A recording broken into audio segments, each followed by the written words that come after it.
အားလုံးပဲမင်္ဂလာပါခင်ဗျာစာပေပဲ့တင်တာမှကြိုဆိုလိုက်ပါတယ်ဒီနေ့ဖတ်ပြပေးမှာကတော့ဆရာဦးရွှေဦးတောင်းရဲ့အဖေတို့မေတို့ဆိုတဲ့ဆောင်းပါးတော်လေးဖြစ်ပါတယ်မျက်နှာဖြူဆိုလင်မိုးကြရွှေကိုတမျှသဘောထားကြရသည့်တရားခီလက်ထက်မိထွန်းစားအချိန်တွင်မန္တလေးမြို့ခေါင်းအောင်စိတ်ကမ်း၌စိတ်ကပ်ထားတော့ဗမော်စာဖို့တာပင်နှင်းမောကြီးပေါ်၌အညာတော်ခရီးတဲ့များသည်သူ့ထံကနေရာကောင်းရအောင်ဥလျက်ရပြီးတော့နေရာများတွင်တပြက်စီလဲခြင်းဝန်စီဆွလွယ်များကိုနေရာတခြားချထားခြင်းအဲ့ရနေရာခင်းချင်းပြင်ဆင်ခြင်းနေရာမရသေးသူများကဥပိုင်းမှပဲ့ပိုင်းမှဥပိုင်းခောက်လို့ခောက်ပြန်ဈဉ္ဉံလျှောက်ကြခြင်းစသဖြင့်တမောတစင်းလုံးလှုပ်လှုပ်ရွဆူဆူညံ့ညံ့ရှိလေသည်တမောကြီးပေါ်၌ဥပိုင်းတွင်ပထမတန်းပဲ့ပိုင်းတွင်ဒုတိယတန်းအလယ်ပိုင်းတွင်တတိယတန်းစသဖြင့်သူ့နေရာသူပိုင်းခြားကန့်သက်လျက်ဓမီများဝင်းထိန်ကထွန်းထားသည့်များကိုစင်တင်အောင်ပေးလိုက်သည့်အခါစီကံမရှိအချိန်ကန့်သက်ခြင်းမရှိရှုပ်ချင်တိုင်းရှုပ်ပွားလျက်ရောပွမ်းတပွမ်းပေါက်ပန်းစီစီးနှင်းလိုက်ပါရတော့ယခုခေတ်ရေချောင်းခီးများအဖို့နတ်ဘုံနန်းနန်းတပွဲလွမ်းစွတ်တန်တာလောက်ပါပေ၏ပိုက်ဆံတက်နိုင်သူများဖို့မှာဒုတိယအခန်းပထမအခန်းရှိကြသည့်အပြင်တတိယတန်းပင်စီးနှင်းရစေကမူစောစောသွားနိုင်လဲနေရာကောင်းရနိုင်၍ယခုခေတ်ကဲ့သို့ဖြာခင်းပြီးနေရာယူထားသူတို့ထံမှပိုက်ဆံနှင့်ဝယ်ယူရသည်ဟု၍လည်းမရှိချေကျွန်ုပ်မှာထိုစင်ခါကတာတိစကြိတ်ကန်းနီရွာတွင်အင်္ဂလိပ်ကျောင်းတီထောင်ဖွင့်လျက်တရက်တကြီးတို့မပို့လို့တော့ကုန်တယ်များ၏တာသမီများအားအင်္ဂလိပ်စာတစ်ပါးသာတည်းတင်ပြလျက်ရှိသည်ဖြစ်၍ကျွန်ုပ်တို့လင်မယားသည်မန္တလေးမြို့သို့အလဲပတ်လာရမှအပြန်စာဘိုးတင်မောကြီးတို့ဆင်း၍အိတ်ကြရ၏စာဘိုးတင်မောကြီးပေါ်၌ပဲ့ပိုင်းတွင်ဒုတိယတန်းခီးတဲ့များအတွက်အခန်းလေးခန်းပါရှိလေရာ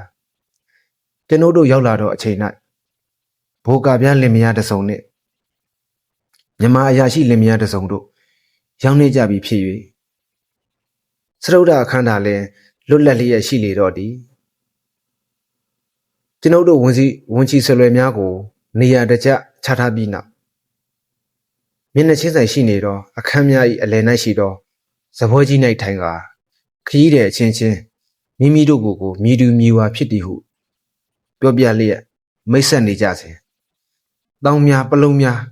ချင်းများကိုရွက်တူကရွက်အထုပ်ပိုးများနှင့်ကျွန်းတက်တာကြီးကိုထမ်းတူကထမ်း၍တက်လာကြတော့သောတူတော်တာခရီးတဲ့တစုတည်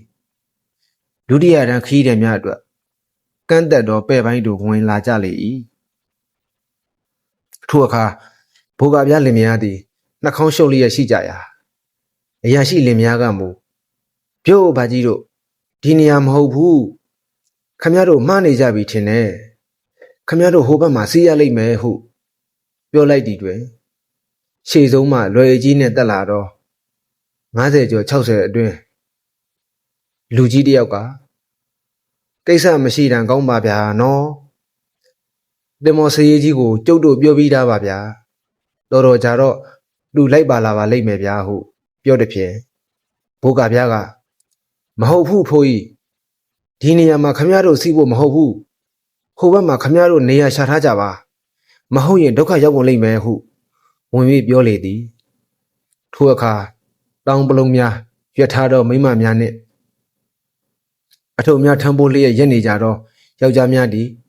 ထိုင်ရမလို့ထရမလို့နှင့်ရောင်လဲလဲဖြစ်နေကြစေတမော်စီကြီးဝင်လာ၍လွတ်လပ်လျက်ရှိသောစတုဒ္ဓအခန်းကိုဖွင့်ပေးလိုက်သည်တွင်မှကျွန်ုပ်တို့အားလုံးမှာတယောက်မျက်နှာကိုတယောက်ကြည့်ကအံ့ဩတင်းလျက်ရှိကြလေ၏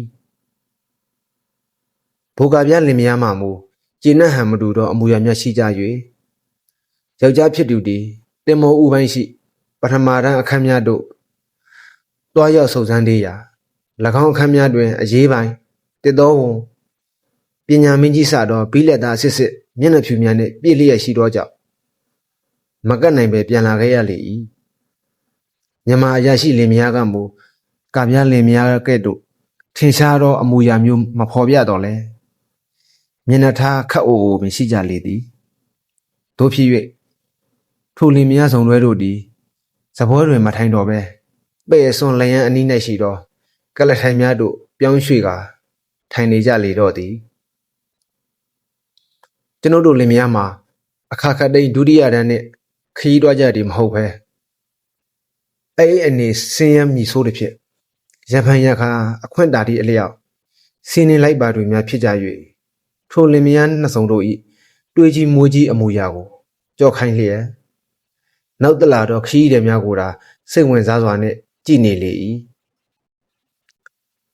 တက်လာကြတော့တော်သူတောင်သားများမှာ10ယောက်ထက်မနည်းတော့လဲတကယ်ခရီးသွားမိသူတို့ဟာ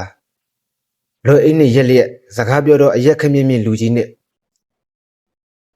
တကောက်တောင်းတစ်လုံးကိုရွက်လာသည့်၎င်း၏ဇနီးတို့သာဖြစ်လေသည်စေရေးကြီးဆင်းသွားပြီးနောက်လူတစုတို့သည်ခရီးတဲ့အဖိုးကြီးလင်မယား၏ဝန်စီဆွဲများကို၎င်းတို့၏အခန်းတွင်သို့နေရာတကျကူညီချထားပေးပြီးနောက်အချို့ကရေချိုးခန်းတွင်သို့ကြည့်ကာအန်အော်တော့မျက်နှာထားများနှင့်ထွက်လာကြခြင်းအချို့လဲဓမီခလုတ်ကိုဖွင့်ကြည့်ပိတ်ကြည့်လုပ်ကြည့်ခြင်းအချို့ကပန်ငါကိုဖွင့်ကြည့်ခြင်းအချို့ကဖြူစင်နှံ့ရှင်းသောအိယာခင်းကြီးကိုကြည့်လျက်တယောက်၏မျက်နှာကိုတယောက်ကြည့်ခြင်းစသဖြင့်အနည်းနည်းအဖုံဖုံစမ်းတက်အောင်နေကြလေရာကျွန်ုပ်မှလည်း၎င်းတို့၏မျက်နှာထားများကိုမြင်ရခြင်းအဖြစ်အရာဓာတစ်မျိုးပေါ်ထွက်လျက်ရှိပေတော့သည်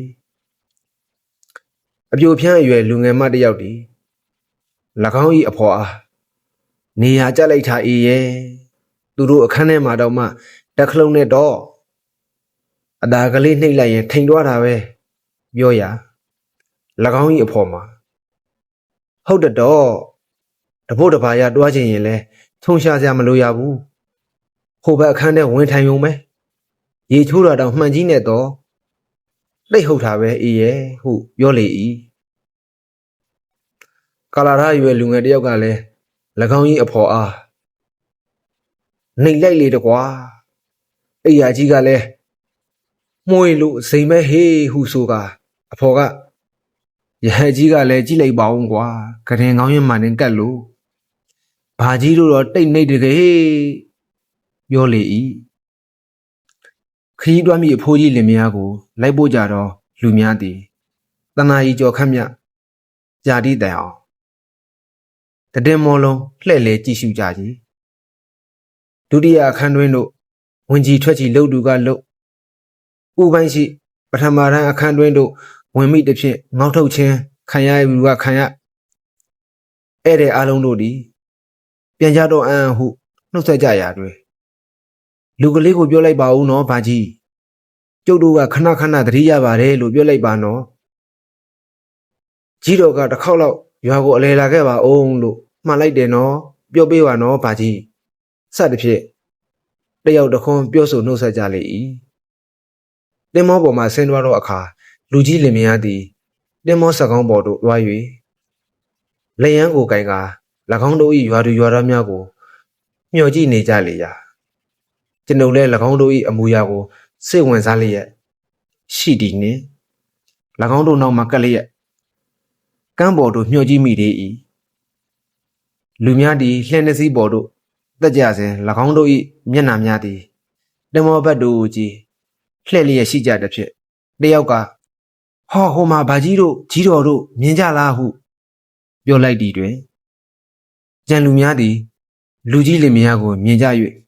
တွားကြတော့ဘာကြီးတို့နော်လူကလေးကိုပြောလိုက်ပါနော်စသဖြင့်တန်ပြန်ဟစ်အော်နှုတ်ဆက်လိုက်ကြသည်ဖြင့်ကန်းတစ်ခုလုံးစူညံသွားလေတော့သည်ပဲ့ပိုင်းတို့လူကြီးလင်မယားပြန်ရောက်လာတော့အခါ၌လင်မယားနှစ်စုံတို့သည်ကျွန်ုပ်၏ဇနီးရန်နှင့်အတူဇဘောထိုင်လျက်ရှိကြလေရာလူကြီးလင်မယားသည်လင်မယားနှစ်စုံတို့၏ခက်တန်းတန်းလုံးနေကြတော့မျက်နှာထားများကိုမယိမ့်မိဟန်လက္ခဏာနှင့်လူကြီးကစကားရောဖော်ရောပြောသေးရာ မိမကြီးကမူကား၎င်းတို့အခန်းတွင်တို့တန်း၍ဝင်သွားကြလေသည်လူကြီးသည်ခရီးမထွက်စဘူးထွက်လာခဲ့ရ၍တက်မှတခါမမျော်လင်းဝန်တော်အချင်းရာကိုကြုံတွေ့ခံစားနေရတဲ့ဖြင့်အလွန်တရာကြည်နူးရွှင်မြူးလာတော့အမူအရာဖြင့်သာပင်တင်မောကြီးဤခညာပုံလှပပုံအချိုးစားကြနာပုံဓမီတွေထင်ဝင်းလှပလျက်ရှိပုံရေချိုးကန်းနဲ့အိမ်နာပူရွယ်စီမံထားသည့်အတွက်နေရာကျလာပုံအိယာခင်းနဲ့ခေါင်းအုပ်စုံများဖြူစင်တန့်ရှင်းပုံခလုံးနှိမ့်လိုက်လေဓမီရောရဟတ်ပါလူရရပုံများအကြောင်းကိုအာရပါရချီကျူးပြောလေရကလင်မယားနှစ်စုံတို့သည်တစုံဤမျက်နာကိုတစုံကြည့်ကမရေမပြုံလုံးနေကြရမှာကောင်းလိုက်တဲ့တင်မောကြီးဗျာ1000ကျော်လောက်ပေးရလိမ့်မယ်ထင်ပါဟုပြောလိုက်ရတွင်မရေပဲမနေနိုင်အောင်ဖြစ်လေကြတယ်ဒီဘာလို့ရကြတာလဲဗျမြသလားဆိုနိုင်ပေါင်းဗျာကျုပ်တို့ဒေါ်လာတွေအရန်တွေ့ရတာပဲဖို့ထုံးဦးရဲ့ဆန်ဆက်ဟာတောင်1000ကျော်ကုန်တယ်ဆိုတော့ဖိုဆက်ကြီးစံကြိတ်နိုင်ပေမဲ့ဒီလောက်တော့ကုန်လိမ့်မယ်မှတ်ထားပါပဲကျွန်ုပ်မှာဖို့ထုံးဦးရဲ့ဆန်ဆက်ဘယ်မှာလဲဘာကြီးကျုပ်တို့ရွာပေါက်ကဆန်ဆက်လီဘာကြီးတို့ရွာကဘယ်မှာလဲပသိမ်ကြီးပေါ့ဗျာနန်းတော်ကြီးရဲ့အရှိတ်ဘက်စီမှာလေကျုပ်တို့ရွာမှာတော့ဖိုးထုံးဦးဆက်ဆိုရင်လူတိုင်းတိတာပေါ့ဟိတ်လို့ဗျာပယ်ထားလိုက်တဲ့ဆက်ကြီးမှာအေးရမဟာကြီးပဲဒါမှ1000ကျော်ကုန်တဲ့လားဘာကြီးရဲ့အဲလေဟုတ်ပါရဲ့တောင်းဆိုလားသိမ့်ဆိုလားပြောတဲ့ပေါင်ပေါင်ရဲ့တာတော့ပါတာပဲအရာရှိမှမူဒီလိုဆိုရင်တန်းဖြစ်ခြင်းဖြစ်နေပါလိမ့်မယ်ဘာကြီးရဲ့လူကြီးကမူအေးလေဒါလည်းမဆိုနိုင်ဘူးကျုပ်တို့တော့စပား100 200ငွေ100 200ဒါလောက်ရည်တွက်တတ်တော့ဒီထက်ဆိုရင်ရှုပ်ကုန်ပြီလူကလေးတော့တွတ်တတ်မှာပဲလူကြီးဒီ၎င်းပြောသောစကားကိုကျုပ်တို့မှတပါအခြားခီးတယ်များစိတ်ဝင်စားဟန်မရှိသည်ကိုရိပ်မိသည်နှင့်ထယံမထား၍ဘိုးကပြလင်မယားတို့ပဲလှည့်ကာဥကောင်းညွန့်လျက်ကိုတမောနီတခင်ကြီးဟုနှုတ်ဆက်ပြီးလင်၎င်း၏အခန်းသို့ဝင်သွားလေ၏ကျွန်ုပ်တို့လည်းပြုံးရည်လျက်ကြံရစ်ကြလေရာထိုလူကြီးအားကိုတမောနီဆရာကြီးဟုနာမည်ပေးထားလိုက်ကြလေတော့သည်နောက်တနေ့ညနေတွင်တာပင်တင်မောသည်မန္တလေးစိတ်ကမ်းမှထွက်ခွာခဲ့ရာကိုတမောနီဆရာကြီးသည်ကျွန်ုပ်တို့အိယာမှထလာကြတော့ချိန်တွင်နမောပင်လိုက်ဆုံးမှထိုင်လျက်အနောက်တောင်ရိုးတန်းကိုစိတ်ဝင်စားတော့အမူအရာနှင့်ငေးမြော်ကကြည့်နေလေ၏မင်းကွန်ဖရာကြီးကိုမြင်တော့အခါကလထိုင်ပေါ်မှဆင်းကဒုတို့၍ကြော်ပြီးနောက်တစ်ခေါက်လောက်ရောက်ချင်စမ်းပါတယ်တခါမှမတွားပြစ်ပါဘူးဗျာအားလက်တွေတို့ကိုမရှိနိုင်ပါဘူးဟုကျွန်ုပ်ကပြောပြတဲ့ဖြင့်ကျွန်ုပ်ဒီခရီးဆောင်မှန်ပြောင်းကိုအခန်းထဲမှယူ၍လူကြီးလက်သို့ပေးလိုက်လေ၏လူကြီးဒီမှန်ပြောင်းရတော့အချိန်မှစ၍သင်္ဘောပဲဆုံးမှမခွာတော့ပဲအရှိဘက်နှင့်အနောက်ဘက်ချမ်းများကိုတလဲ့စီကြည့်ရမှ၎င်း၏ရှင်မကိုလည်းမကြကန်းနာခေါ်၍ပြလေ၏နေရာကြလိုက်လေမောင်ရဲ့နှိပ်ဟုတ်ထားပါလားအနာတွားကြည့်နေရတယ်လို့ပဲလားမောင်ရဲ့ရေကြောမြေကြောကျုံနိုင်နေဆိုတာဒီဟာမျိုးထင်ပါရဲ့ကျေးဇူးများလိုက်တာမောင်ရဲ့ဟုအာရပါရအမူအရာနဲ့လင်မယားနှစ်ယောက်စလုံးကပြောကြရှာပေသည်လက်ဖက်ရည်တောက်တော့အခါလူကြီးလင်မယားသည်ကျွန်ုပ်တို့နှင့်တူတစပွဲတဲ့ဝန်ထိုင်လျက်ဟန်ရပန်ရတောက်ကြရှာသည်ကျုပ်အောင်ခင်၍ထောပတ်တုတ်ထားတော့ပေါင်မုံကိုလက်ဖက်ရည်တွင်နှစ်ပြီးမှစားသည့်အတွက်လက်ဖက်ရည်တွင်ထောပတ်စီဝိတ်ကြံရည်တစ်ဖြစ်ကာပြားလင်မယားတို့၏ပြုံးရည်ခြင်းခံရဟုမှတပါရုပ်ဆိုးလာအောင်မရှိပေရှင်မကမူပေါင်မုံခင်မှာအချိုပေါ်သည့်အတွက်နှုတ်စီကလေးနှင့်တုပ်စားလိုတစ်ဖြစ်၎င်း၏ဆန္ဒပြည့်စိတ်လိုတော့ငါဘွိုင်ကလားကိုကျွန်ုပ်ကပင်ခေါ်တောင်းယူပေးလိုက်ရ၏ကျွန်ုပ်ဒီ အရာရှိလင်မယားတို့၏မျက်နှာထားနှင့်ဘိုးကပြလင်မယားတို့၏အမူအရာများကိုကြည့်ကာစာရေးဆရာတို့၏တဘာဝအတိုင်းစိတ်ဝင်စားသောအရာကိုခံစားလျက်ရှိရာကပြလင်မယားတို့နှာခေါင်းရှုံဒီကိုမြင်သည်ဖြင့်အရာရှိလင်မယားတို့ကမြမအတွက်လိုက်၍ရှက်ကြဟန်တူ၏ကပြလင်မယားတို့မှလည်းမြမတို့ပါသည့်အဖြစ်ကိုအရာရှိလင်မယားတို့စဉ်းစားမိဟန်မတူချေစင်စစ်မှာမြန်မာတော်သူတောင်သားများ၌အထက်တန်းသားလူရန်များ၏အမူအရာမျိုးမရှိသည့်အတွက်အင်္ဂလိပ်မြန်မာကဗျာများရှိတွင်တစုံတရာမှရှက်ဖို့မရှိတင်ပေတို့ရာတွင်နနက်စာစကြသောအခါ၌မူကားအတော်ကလေးခွာကြသောအချင်းရများကိုကြုံတွေ့လိုက်ရ၏အရာရှိလင်မယားတို့သည်လူကြီးလင်မယားတို့အတွက်ကြောင့်နနက်စာစားချိန်တိုင်းရောက်သည့်တိုင်ကိုပဲပူပန်နေကြဟန်တူပေရာကျွန်ုပ်တို့မှမူနေတာတပလေညာကဟူသောစကားအတိုင်းထိုအတွက်ကြောင့်မရှက်ဖဲရှက်ဟန်သူသောအရာရှိလင်မယားတို့အတွက်သာလျှင်တနာမိ၏ဘီလက်သားစစ်စစ်များရှိတွင်မူကျွန်ုပ်သည်လည်းရှက်ကောင်းရှက်မိ၍လူကြီးလင်မယားအားတဏိတလန့်ဖြင့်အကြံပေးကောင်းပေးပေမည်ယခုမှမူမြန်မာတွေးပါတော့ကပြားမြတ်တာဖြစ်ကြတော့တော့ရှက်နေဖို့မရှိဟုကျွန်ုပ်အောက်မေ့မိ၏အရာရှိလင်မယားတို့ကမြည်သည့်နည်းနှင့်စဉ်းစားကြသည်မဆိုနိုင်ရှက်တလို့လို့အာနာတလို့လို့ဖြစ်နေကြလေတော့သည်နနက်စာစားချိန်ရောက်သောအခါဘွိုင်းကလားသည်ဇပွဲတွင်အဝတ်ခင်း၍ဇွန်ခရင်ဓာစသည့်ကရိယာတစားပလာများကိုဇပွဲပေါ်တွင်အစီအစဉ်အတိုင်းလူ၈ယောက်အတွက်တဲခင်းနေသည်ဖြင့်ကျွန်ုပ်တို့သည်ကိုယ်နေရာကိုထိုင်ကြလေရာလူကြီးလင်မယားတို့လည်းမိမိတို့နေရာတွင်ထိုင်ကြလေ၏ဘောင်မုံနှင့်ထောပတ်တို့ကိုစပွဲအလယ်တွင်တဲခင်း၍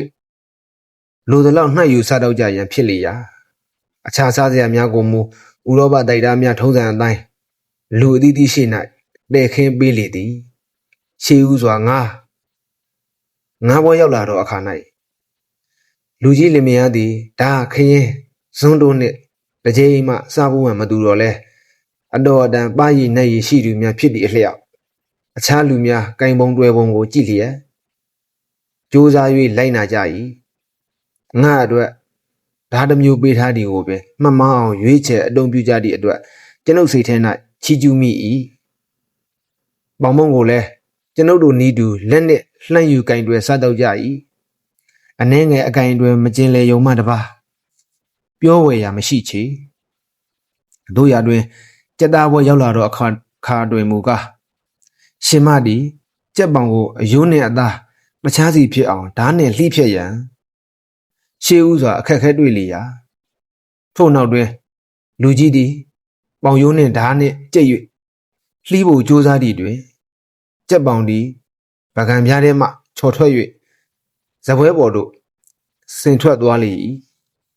အရာရှိလင်မယားမူကားမျက်နှာကိုအောင်းငုံလျက်မမြင်ချင်းပြုနေကြလေရာကပြားလင်မယားလည်းရေမောကြလေ၏လူကြီးမှမူမိမိ၏မကျင်လင်မှုအတွက်အနှဲငယ်ရှက်ကုရှက်ကန်ဖြစ်ုံမှထက်မပိုပဲနှွတ်စင်သွားတော့ကြက်ပေါင်ကိုလက်နှင့်ကောက်ယူ၍ဓာတ်ကိုလုံးဝချထားပြီးလေလက်နှင့်ပင်ကင်တွယ်စားတော့လေတော့၏ကိုတက်တလို့စားပါရှင်မရဲ့ဟုပြောလိုက်သည်ဖြင့်၎င်း၏ဇနီးမှလည်း၎င်းဤသူလက်နှင့်ကိုပင်ကင်တွယ်စားတော့လေရာနောက်ထပ်ရောက်လာတော့စားစရာများကိုလည်းဤနည်းအတိုင်းပင်ပင်နေနေကင်တွယ်စားတော့ကြလေ၏ကျွန်ုပ်ဒီထိုလူဤလင်မယားရဲ့ဤအမူအရာကိုမြင်သည်ဖြင့်များစွာအံ့ဩမိ၏အခြားသောသောလူတောင်သားတို့မှာဤတို့သောနေရာဤတို့သောပြိတ္တရှိ၌ဇွန်ခရင်ဖြင့်စားတော့ခြင်းကိုအဝေးမှရှောင်ကွင်းကြသည်ဖြစ်ရာ၎င်းတို့မှမူ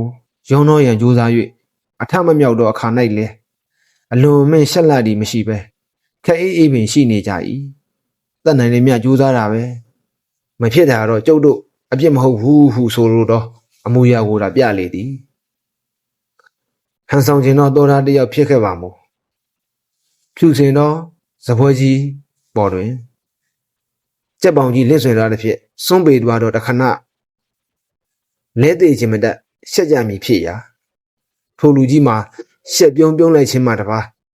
ထူးခြားသောမျက်နှာထားမျိုးမပြချေရှေ့ဖို့၌လူကြီးလင်မယားသည်လက်နှင့်ပင်ကင်တွယ်လျက်မိမိတို့နေအိမ်၌ကဲ့သို့လွတ်လပ်စွာစားတောက်နေကြသည်ကိုတွေ့ကြသောအခါအခြားပရိသတ်များမှာတစ်မျိုးတစ်ဖုံအမူအရာပြောင်းလဲသွားကြ၏ဘိုးကပြလင်မယားသည်ရေမောခြင်းသောအမူအရာမျိုးမရှိတော့ချေအရာရှိလင်မယားသည်လည်းလူကြီးလင်မယားအတွက်ရခိုင်ကဲ့သို့ရှက်သောမျက်နှာထားမျိုးမပြတော့ချေကျွန်ုပ်မှာ၎င်းတို့အတွက်ရခိုင်ကလေးကအရှက်မရှက်လာတဲ့အတွက်ယခုမှမူလှုပ်ချင်သည့်အတိုင်းဘွင်ဘွင်ကြီးလှုပ်တတ်သည့်ဖြစ်သောကြောင့်သဘောကျသလိုလိုရှိ၏အစကလေးကလက်နှင့်ကင်စားကြပါမူကျွန်ုပ်ဒီကဲ့ရဲ့မိကောင်ကဲ့ရဲ့မိပေမည်ယခုမှတတ်နိုင်သည်မြတ်ကြိုးစားကြပြီးနောက်မဖြစ်နိုင်တော့ကြောင်းတွေ့ရတော့အခါမှဇာမချဲ့တော့ပဲလွတ်လပ်စွာစတောက်ကြခြင်းဖြစ်သည့်အတွက်ဤလူကြီးစုံတွဲဒီကတစ်ထောင်တွင်တယောက်တွေ့ရခဲလာတော့လင်မယားပေသည်ဟုအောက်မေ့မိလေတော့သည်နေ့လည်းပဲလက်ဖက်ရည်တောက်ကြတော့အခါ၌လူကြီးလင်မယားသည်၎င်းတို့၏မျက်နှာများကိုအကဲခတ်ရင်းစတောက်ကြလေရာကျွန်ုပ်ဒါမကဘိုကာပြားစုံတွဲနှင့်အရာရှိလင်မယားတို့သည်လည်း၎င်းပေါ်တွင်အထင်မြင်ကြီး၍ဂယုဏတက်ကြလေ၏ကပြားကတော်သည်မိမကြီးတို့ပေါင်မုံကိုယုံနှင့်ထုတ်ပတ်များတို့ပေး၍အရာရှိကတော်ကလည်း၎င်း၏အစင်နှင့်တောက်ရန်လက်ဖက်ရည်ဖြော်ပေးလေ၏လူကြီးလင်မယားသည်မိမိတို့မကျွမ်းကျင်သည့်အတွက်သင်ပေးကြသည်ဟုရှက်သောမျက်နှာထားမျိုးမရှိဘဲကျေးဇူးတင်စွာနှင့်စတောက်ကြလေသည်ညနေဆောင်အချိန်၌အခြားခီးရွားများသည်လည်းတင်မောများပေါ်တွင်လှည့်လည်ကြည့်ရှုနေကြစဉ်ကျွန်ုပ်သည်လူကြီးအနည်းတွင်ထိုင်၍စကားဆက်မိပြော၏တခုမေးပြရစေမောင်ရင်ရဲ့ဒီနေရာမှာစီးရင်သူတို့ထမင်းကိုမစားလို့မရဘူးလားမောင်ရဲ့ကျွန်ုပ်မှာဖြစ်တာပေါ့ဗာကြီးရဲ့ကိုစားချိန်မှာစားရတာပေါ့ဘာကြောင့်မေးတာလဲဗာကြီးဘိုလ်လိုစားရတာလုံးဝမဝပါဘူးမောင်ရဲ့ကျုပ်တို့ကဗမာထမင်းဟင်းမစားကျင်တာပါမစားဘဲမဖြစ်ဘူးဆိုလို့လားစားမိတာပါမောင်ရဲ့ဘာဟုတ်မလဲဗာကြီးရဲ့စားလည်းမစားရတာပေါ့ဗမာထမင်းလည်းပါတာပဲပြောတဲ့ပေါင်မောင်ရဲ့စရေးကြီးကကျုပ်တို့ထမင်းဖို့အတွက်ပါပေးပြီးသားဆိုလို့စားမိပါညသာကြရင်တော့ထမင်းဆိုင်မှာဝယ်စားတာပေါ့မယ်တော့ပါပြီကျုပ်တို့နဲ့မတန်ပါဘူးဒီလိုဆိုရင်စိတ်ချပါကြီးကျွန်တော်လိုက်ပို့ပေးမယ်လူတယောက်မှ10ပဲပေးရတယ်ဒီမှာတော့ဘယ်လောက်လဲမောင်ရင်လက်ဖက်ရည်10ပဲနနက်စာတစ်ချက်10ပဲညစာ2ချက်ကြတယ်ပါကြီးအလိုလေးဗျာမှားပေါ်ဒီလိုဆိုရင်တရက်စာအတွက်ကျုပ်တို့တော့မှတလစာလောက်တာပါလားညစာစားချိန်တွင်ကျွန်ုပ်ဒီလူကြီးလင်မယားကိုတင်မောပေါ်၌ပါလာတော့ထမင်းဆိုင်တို့လိုက်ပို့ခဲ့၍ကျွန်ုပ်တို့လူစုကြီးညစာစားတော့ကြလေရာလင်မယားနှစ်စုံတို့ကထိုလူကြီးလင်မယားအကြောင်းကိုမမေးကြတော့လဲ၎င်းတို့မရှိသည့်အတွက်စိတ်သက်သာရဟန်တူ၏လမ်းတစ်လျှောက်လုံးတွင်မိမကြီးသည်၎င်းတို့၏အခန်းပြင်သို့ထွက်လာသည်မရှိဘဲလူကြီးကမူမမြင်ဘူးမရောက်ဘူးတော့အရက်ဒေသ၌ကျွန်ုပ်ပေးထားသောမှန်ပြောင်းကလေးဖြင့်မြေကမ်းတစ်ဖက်တစ်ချက်ပြောင်းလဲမှန်ချိန်ကကြည့်၍မပြီးနိုင်အောင်ရှိလေတော့သည်ထိုည၌တမောသည်ကြာညက်အထက်၌ရှိသောမောင်းကုန်းစိတ်ကမ်းတွင်အိပ်၍တညက်လုံးထင်းမြတ်တင်လေရာလူကြီးသည်သူတို့နှင့်အတူတင်မောပဲပိုင်းတွင်မထိုင်ပဲထင်းကူလီများနှင့်စကားလက်ဆောင်ဝင်လျက်ရှိလေ၏ကျွန်ုပ်သည်လူကြီးကိုသဘောကျလျက်ရှိရာ၎င်းရှိရာသို့လိုက်တွား၍မနီမဝေးမှအကဲခတ်လေ၏လူကြီးသည်စိတ်ကန်းတက်၍ထင်းကားများစီးနေသောနေရာအနီးတွင်ထင်းတုံတုံပေါ်ထိုင်လျက်ထင်းလုပ်ငန်းသားများအားမေလာမြန်လာရေလာမောလာဖြင့်စကားပြောမိသည်တွင်ငါ၏တမက်မြမကြသေးမီဟိုကဘာကြီးဒီကဘာကြီးနှင့်အကျွမ်းတော်ဝင်ဖြစ်နေကြလေသည်ကိုတွေ့ရ၏တနာရီခန့်ကြာလူကြီးတက်လာတော့အခါတွင်အပြန်ဝင်ခဲ့အောင်တော့ဘာကြီးဘယ်တော့ပြန်ခဲ့မှလဲဘာကြီးစသည်ဖြင့်ဝမ်းဝန်းနှုတ်ဆက်ကြသည့်များကိုတွေ့မြင်ရတော့အခါ၌ဤလူကြီးဒီကတော်တာအချင်းချင်းအနက်တွင် လူချစ်လူခင်ပေါ်မီပုဂ္ဂိုလ်ကြီးပေတကားဟုကျွန်ုပ်အောက်မေ့မိလေသည်မနက်စောစောတင်မောထွက်ခွာ၍လက်ဖက်ရည်တောက်ပြီးကြသည်ဖြင့်ကျွန်ုပ်တို့လင်မယားသုံးဆောင်တို့သည်စပွဲတွင်ဝိုင်းဖွဲ့ကာထိုင်လျက်စကားပြောနေကြစဉ်လူကြီးသည်၎င်းအခါမှထွက်လာ၏ကလထိုင်တိုင်းတခုံတွင်ထိုင်ပြီးလင်ကျုပ်တခုပြောပြရစေဗျာတခင်ကြီးလင်မယားရောမြုပ်အုပ်လင်မယားရောကျောင်းဆရာရောတစိတ်ကလေးခွင့်ပြုပါကျုပ်ကပြောချင်တဲ့စကားကိုဖွင့်ပြီးပြောလိုက်ရမှရင်ထဲလင်းသွားတတ်တဲ့ဝါသနာရှိသလိုပါကျုပ်တို့အခုဒွိတိယဆိုလားဒွိဟဆိုသလားဒွိရတန်းဆိုလားစီးနိုင်ခြင်းဟာကျုပ်တို့အစွမ်းမဟုတ်ပါဘူးကျုပ်တို့လင်မယားဟာခမရတို့အတန်းစားရမဟုတ်ပါဘူးလူကလေးကအမေကြီးအဖေကြီးသူ့စီအလဲလာဖို့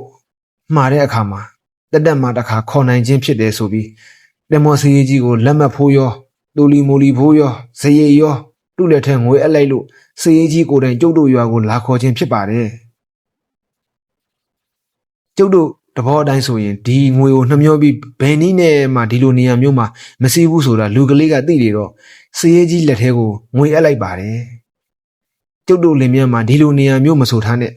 ဟိုဘက်ကတတရာတန်းဆိုလားတတိယတန်းဆိုလားစီးနိုင်ဖို့လူကလေးစီတွားခြင်းလျက်နဲ့ဖြစ်တွေအများကြီးအောင်ပြီးနေခဲ့ရပါတယ်ဒီနေ့ကြတော့မှလူကလေးကယာဒူးတိုးလို့ဆိုလို့ထင်ပါရဲ့စေးကြီးကိုမှားလိုက်လို့ကျုပ်တို့လိုက်လာကြတာပါလေကျုပ်တို့ခမရတို့နေရာမျိုးစီးနိုင်လို့တော်တေးလားမြေပိုင်ရှင်ကြီးလားအောက်မေ့နေကြမှာဆိုလို့အခုလိုဖွင့်ပြောရခြင်းဖြစ်ပါတယ်ထိုစဉ်ကျွန်ုပ်မှမို့လူကလေးဆိုတာဘယ်သူလဲပါကြီးရဲ့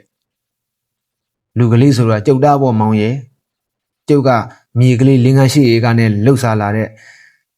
တော်တာလေဓမ္မဖြစ်ပေမဲ့အင်္ဂလိပ်စာတင်တာဟာစာရေးစာကြီးဖြစ်နိုင်တယ်လို့သိတယ်လူကလေးကတေးသေးတွေ့မို့လို့ကျုပ်တို့လိုရှုံနှုံထဲမှာနွားနဲ့ဖက်ပြီးရောင်းရတဲ့အလူမျိုးနဲ့မတော်ပါဘူးလို့လည်းကျုပ်သဘောရတယ်ဒါကြောင့်ကျုပ်တို့လင်မယားချင်းမောင်ဟင်းနဲ့စားပြီးလူကလေးကိုအင်္ဂလိပ်ကျောင်းထားခဲ့ပါတယ်ခါတိုင်းတော့လေကားရတဲ့စပားလေးနဲ့ချွေချွေတာတာဆလောက်ယုံရှိကြရဲ့လူကလေးကိုအင်္ဂလိပ်ကျောင်းမှာကျောင်းအိမ်ဆောင်ကျောင်းစားထားတော့ကျောင်းလာကနဲ့စာအုပ်ဖိုးနဲ့သမင်းဖိုးနဲ့ဆိုတော့လေလုံးလို့ရတဲ့စပားနဲ့ကောင်းကောင်းမလောက်တက်လို့ကျုပ်တို့လင်မယားတောင်ရိုးပေါ်မှာထင့်ခုတ်ပြီးမြို့ထဲတွားရောက်ရပါတယ်ထင်လေတစည်းတစ်ချက်ခွန်းနှစ်ချက်ဆိုပေမဲ့တာကလေးတေးစားဖို့ရဘုတ်အုပ်ဖို့ရဆိုပြီးကောက်ကြီးသလင်းတက်တယ်ဆိုရင်ပဲကျုပ်တို့လင်မယားတောင်ရိုးကိုနှစ်တိုင်းထင့်ခုတ်ထွက်ကြပါတယ်တို့တော့တာကလေးကတော့ရှာပါတယ်ကျုပ်တို့ကထင်မိုးကလေးရရင်တူเจ้าဝင်ပြီးပေးခဲ့ပေမဲ့ကြောင်ပိတ်တဲ့အခါတိုင်းသူ့အမေဖို့တပတ်ကျုပ်ဖို့ဖနက်ဆိုတာမျိုးပါလာတိုင်းပါရခဲ့ရှာတယ်မပါဘူးဆိုရင်တော့အ ਨੇ ဆုံးသူ့အမေဖို့ပင်ဒီတဝို့နဲ့ကျုပ်ဖို့ပေါ်ဝါတစ်ပိုင်းတော့ဝင်လာရှာတာကြည်ပါပဲဘာကြီးတာကနောက်တော့ဘယ်နှစ်တန်းအောင်တယ်လဲ high school ဖိုင်တွဲဆိုလားမေဒါတကျူလေးချင်းဆိုလားမခေါ်တတ်ပေါင်မောင်ရဲ့ကိုနှစ်လားထင်ရဲ့ကျောင်းမှာတင်ခဲ့ရတာပါပဲဒီနေ့မှစံမွေးဝဲမကြပြီဘူးနှစ်တိုင်းအောင်ရှာပါတယ်နောက်ဆုံးမှအဲ့ဒီဖိုင်တွဲစံမွေးဝဲအောင်လာတော့တစ်တော့ဘက်ထင်ပါရဲ့ဘူကြီးတွေငှက်ပြစ်လာကြတော့လူကလေးကတနက်ထမ်းပြီးလိုက်ဖော်ရတာပဲမင်းဘာလုပ်တယ်လဲတဲ့မေးတော့အလုပ်မရှိပါဘူးလို့ပြောရမှာငါတို့တစ်တော့ဘက်မှာလှုပ်ချင်ရင်အလုပ်ပေးနိုင်တယ်ဆိုပြီးလက်မှတ်တစ်စောင်ရေးပေးခဲ့ပါတယ်အဲ့ဒီလက်မှတ်နဲ့စတီဘရာရာဆိုလားအဲ့ဒီကုမ္ပဏီမှာရှောက်လိုက်ခြင်းပဲကတာနဲ့ရွှေလီဝက်အင်းကြီးပါဆိုတဲ့ရွာမှာတစ်ဘက်ကလက်ထောက်လုပ်ဖို့ခန့်စားရပါလေရောဗျာကတာဆိုတော့ကျုပ်တို့ကငှက်တော့ခွေးတော့ဆိုပြီးလိုက်ရတဲ့အထဲမှာမဲစာတို့ရွှေတီတို့ဆိုတော့ဘာပြောကောင်းမလဲလက်ဝက်သုံးတရအမတ်ကြီးကိုပြည်နေနံပေးလို့ပို့ထားတဲ့ရက်ဆိုပြီးကျုပ်တို့ကတိတ်ကြောက်တာပါတို့ပေမဲ့သားကလေးကြီးပွားရေးကိုမသားစီတော့ပါဘူးဆိုပြီးတွားခင်ပေးလိုက်ပါတယ်ဒါဆိုဘယ်နှစ်ရှိပြီလဲပါကြီးကျောင်းသားတွေတပိန်မှောက်ကြတဲ့နှစ်ကပဲမောင်ရင်800ဒီလောက်ရှိသွားပြီပါဒီအတော်တွင်းမှာ မိဘများစီကိုလူကလေးတစ်ခေါက်တည်းလာနိုင်ရှာတယ်အခုကျုပ်တို့တာမျက်နှာကိုမမြင်ရတာ၄နှစ်ရှိပြီလာခဲ့မယ်နဲ့ခွင့်ကိုမရနိုင်ဘူးတဲ့နောက်ဆုံးကြတော့သူတို့အဖြစ်မလာနိုင်တော့ဘူးအဖေတို့အမေတို့ပဲလိုက်ခဲ့တာတော့အမှန်လိုက်ပြီးတင်မောစီးကြီးလက်ထဲငွေထည့်လိုက်ရှာတယ်ဒီနှစ်တော့သားကယာရုတိုးပြီးရွှေလီတဲကကျွန်းချောင်းဆိုလာအဲ့ဒီရွာမှာတိုက်ထိုင်ရအရာရှိကလေးဖြစ်လေတဲ့ကျုပ်တို့လိုက်လာကြမယ်ဆိုလို့ရွှေလီဝါကစီဂျူနေကြလိမ့်မယ်နှုတ်နေပါဦးခမဘာကြီးတို့ဟိုရောက်ရင်ဘယ်လောက်ကြာနေကြမှာလဲဒီပြင်တာသမီမရှိတဲ့လင်မယားနှစ်ယောက်တည်းဆိုတော့သားနဲ့အတူနေကြဖို့ရှိတော့တာပေါ့နော်သားကတိုက်ထိုင်ဆိုတော့လကတော်ကောင်းပါလိမ့်မယ်သားဖားတော့ရောက်တော့ကောင်းကောင်းစားလောက်ပါလိမ့်မယ်အလိုလေးစိတ်ကူးမရှိပါဘူးမောင်ရဲ့ကိုဟာကိုလောက်ကင်စားတော့နိုင်ပါသေးရဲ့နဲ့သားသမီးရဲ့လှုပ်ရှားကိုထိုင်စားရမယ်ဆိုလို့မျိုးမကြနိုင်ပါဘူးသူ့မှာလဲအိမ်အောင်ပြုရေးရှိပါသေးတယ်အမှန်ပြောရရင်အငိမ့်ထိုင်စားရမယ်ဆိုလို့လဲမနေတတ်ပါဘူးကိုလေကလေးကိုလှုပ်ရှားရတာတော့မြင်လိမ့်မယ်လည်းမထင်ပါဘူးဒီတော့ဟိုရောက်လို့သူနဲ့တွေ့ပြီးတင်မောတစ်ဖက်လောက်နေရင်ကျုပ်တို့ပြန်ကြမှာမောင်ရင်ဘာကြီးတို့ကပြန်ကျင်ပေးမဲ့သားကသားအောင်မှာပေါ့ဘာကြီးရဲ့ဘယ်လိုသားကျုပ်တို့မနေနိုင်ပါဘူးမောင်ရဲ့လေဓမ္မဆိုတဲ့လူမျိုးကရှင်ထဲမှာနေရမှပြောတယ်ဆိုတာလူကလေးလည်းသိပါတယ်မန္တလေးစိတ်ကမ်းမှာတော့လိုက်ပို့ကြတဲ့လူစုတွေဟာဘာကြီးတို့ရွာကလားဒါပေါ့မောင်ရင်အိမ်နီးပါချင်းတွေပါပတိန်ကြီးဆိုတာနေတဲ့ခီးမှမဟုတ်ပေဘူးညာကြီးတကောင်မှလိုက်ပို့ရရှာတာအင်မတန်ခင်မင်ကြလို့ပါပဲတဲ့ဒါတောင်တရွာလုံးလိုက်ပို့ကြမယ်လုပ်နေတာဖုန်ကြီးပြန်ရှိနေလို့ဖုန်ကြီးစိတ်ဆိုးနေရော့မယ်ဆိုပြီးတော့တောင်းပန်ထားခဲ့ရတယ်ဗျို့ထိုကဲ့သို့ရှင်းလင်းပြောနေသည့်အခိုက်တွင်အတော်ကြီးသည်အခန်းထဲမှထွက်လာ၍ပြထိုင်သလုံး၌ထိုင်ကလင်ယောက်ျား၏မျက်နှာကိုတပြုံးပြုံးနဲ့ကြည့်နေရလူကလေးအကြောင်းကိုပြောတော့အခါတွင်ပခုံးတွင်တင်ထားသောတပတ်ကလေးဖြင့်၎င်း၏မျက်လုံးများကိုမကြာခဏပုတ်ပေးလေ၏ကျွန်ုပ်တို့လင်မယားတုံးစုံသည်လဲလူကြီး၏ရှင်းလင်းပြောပြသည့်များကိုကြားရပြီးတော့အခါတွင်ထိုလင်မယားနှစ်ယောက်ပေါ်၌ကျင်းနဲ့ဒီတဲ့ကျင်းနဲ့သောစိတ်ကိုဖြစ်ပေါ်လျက်ရှိလေရာဘိုးကပြလင်မယားတို့ကလည်းလူဘက်မဟုတ်ဘူးဆို၍ရှောင်ကွင်းလိုခြင်းနှာခေါင်းရှုပ်လိုခြင်းစတော့အမူအရာမျိုးအလှင်းမရှိတော့သည့်အပြင်အရာရှိလင်မယားတို့ကလည်း၎င်းတို့အတွက်ရှက်ရမည်ဝေးစွာဂုဏ်ယူခြင်းသောစိတ်မျိုးပင်ဖြစ်ပေါ်နေကြသည့်လက္ခဏာကိုမြင်ရ၏ကျွန်ုပ်တို့လင်မယားမူကားပရိယာဟန်ဆောင်ခြင်းကင်း၍လူချစ်လူခင်ပေါ်များဟန်တူတော့ထိုလူလင်မယားအားကြည်ညိုလေးစားလျက်ရှိ၍အလုံးသောမြမတော်တူတောင်သားများတည်တယ်ဤလင်မယားကဲ့သို့အကင်းပါ၍ရိုးသားကြလင်ကောင်းလေစွာဟုအောက်မေ့လေ၏ကျွန်ုပ်တို့ခီးတွားသောကာလမှာတပေါင်းလာရာသီဖြစ်၍မြင့်နေလာသည်ဖြင့်ရေချောင်းလွန်ကျက်လာပြီနောင်ကုန်းများသည်တမြင့်လုံးတွင်အနှံ့ပြားပေါ်ထွန်းလျက်ရှိရာအေယာရီမြင့်အထက်အညာတွင်အကြီးဆုံးအလှဆုံးသောတာပင်တင်မောကြီးသည်စီးတိမ်တောင်တိမ်များကိုလှုပ်အောင်ခဲရင်းစွာသိမ်းမောင်းခုန်နေရလေ၏ဒုနှင့်တင်မောသည်တကောင်းမှခွာ၍10မိုင်ခန့်အရောက်သောအခါတွင်တင်မောပေါ်၌မတ်တဲ့ရလျက်နေမီသောလူအပေါင်းတို့သည်ဟက်ထိုးလဲကြတော့မဲ့အတိုင်းဖြစ်ပြီးလေဖျားကြတော်မူပါဟုသောရောင်ရမ်းအောင်ဟဲ့တံများဖြင့်ဆူညံသွားလေ၏အကြောင်းမူကားတင်မောကြီးသည်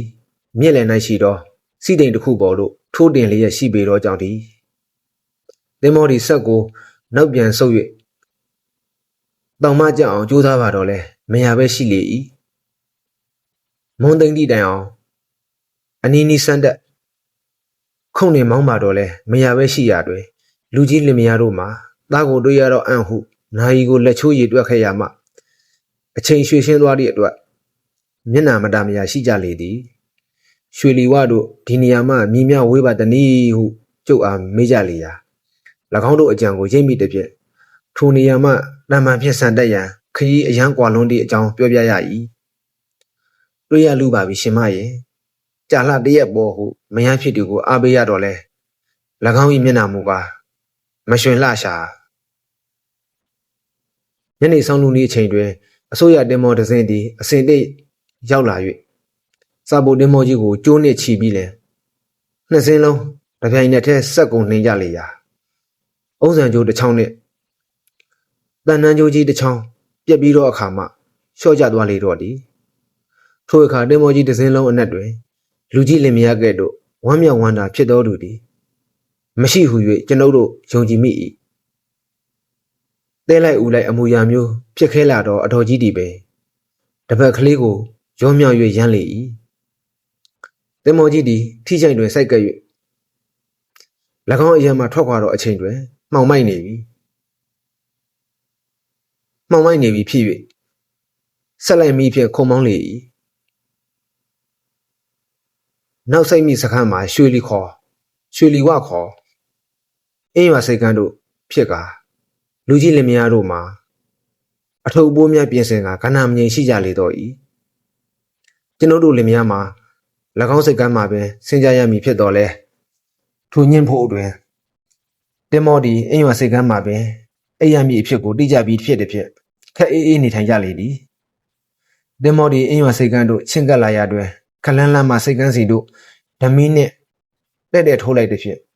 ကမ်းပေါ်၌စောင့်မျှော်လျက်ရှိကြသောလူများကိုလှုပ်လှုပ်ရွရွမြင်ကြရပေ၏တချို့လူများ၏အဝတ်စားများမှာသမီးရောင်နှင့်ပနံမီး၏အခိုက်တန့်တွင်ဝင်းခနဲ့လက်ခနဲ့အယောင်ကလေးများထွက်ပေါ်လာသည်ကိုပင်မြင်ကြရ၏နောက်ဆုံး၌တင်မောဒီဆက်ကိုလျှော့၍ကန်းစီတို့ဖြည်းဖြည်းချင်းကပ်လျက်ရှိရာလူကြီးလင်မယားသည်တင်မောနှစ်ဘေးမှရက်လျက်လေပင်ကိုဆန်သန်းပြီးလေကုန်းပေါ်မှလူတန်းကြီးကိုခောက်တော့ခောက်ပြန်စုစိုက်ကလှမ်းမြော်ကြည့်ရှုကြလေရာကျွန်ုပ်တို့လင်မယားတုံးစုံလဲအဖိုးကြီးလင်မယားကိုသာအာယုံဆိုင်လျက်ကြည့်နေကြလေသည်နောက်ဆုံး၌ကုန်းပေါ်မှလူတယောက်၏အတန်ဖြင့်အမေတို့ဖေတို့ဟုတုံရင်ခေါ်လိုက်သည့်တွင်ဟေးငါသားလူကလေးရေဟုတန်မြိုင်ထုကြလေကြပါကျွန်ုပ်တို့မှာမိဘချင်းသားသမီးချင်းစာနာတော်အဖြစ်မျက်ရည်ကိုယ်စီဝိုင်းလျက်ရှိကြလေတော့သည်ညမကြမီတွင်တပည့်3-4ယောက်လောက်ရှေ့မှတက်ရက်စွာဝတ်စားဆင်ရင်လျက်အလွန်တရာအဆင်ပြေလာတော့မျက်နှာနဲ့မွန်ရီလာတော့ရုပ်ရည်လက္ခဏာရှိသည့်လူတစ်ယောက်သည်တင်မောပဲပိုင်းတို့ပြေးလာ၍အမေတို့ဖေတို့ဟုအော်ဟစ်ခါအတော်ကြီးကိုရှေ့ဦးစွာပွေ့ဖွက်လေကကျွန်ုပ်တို့သည်အိမ်၌ကြံ့ရတော့မိဘများကို၎င်းသားသမီးများကို၎င်းဆိုင်ရာတတိယရသည့်လက္ခဏာနှင့်တင်မောပေါ်မှဆင်ကြခဲ့ရသည်တည်းအားလုံးကိုကျေးဇူးတင်ပါတယ်ခင်ဗျာ